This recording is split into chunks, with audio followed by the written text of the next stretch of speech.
সংখ্যক গাছের চারা এই বিষয়ে বিস্তারিত জানাতে সেখান থেকে যুক্ত হচ্ছেন সহকর্মী নাসিব শুভ। শুভ, জানতে চাই আপনার কাছে মানুষের সঙ্গে শত্রুতার জের গাছের উপর আসলে কেন? এলাকাবাসী এই বিষয়টি নিয়ে কি বলছেন?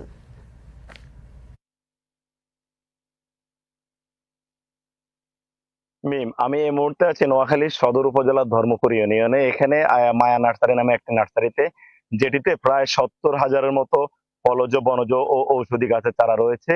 এবং জসিম, হারুন ও বাচ্চা তিন ভাই আসলে এই নার্সারি থেকে তাদের জীবিকা নির্বাহ করত।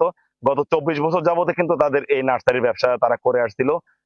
এবং তাদের পরিবারের কিন্তু একমাত্র জীবিকার অবলম্বন কিন্তু বলা যায় এই নার্সারি। তো সবশেষ গত পরশুদিন অর্থাৎ শুক্রবার রাতে তাদের বাবার সাথে স্থানীয় একটি মসজিদ সংলগ্ন দোকানে কয়েকজন এলাকার যুবকের সাথে আসলে ক্যারাম খেলা নিয়ে বাকবিতণ্ডা হয়, এবং তিনি তাদেরকে ক্যারাম খেলায় বাধা দিলে তাদের সাথে বাকবিতণ্ডা হয় বলে তিনি আমাদেরকে জানিয়েছেন। এবং সে সময়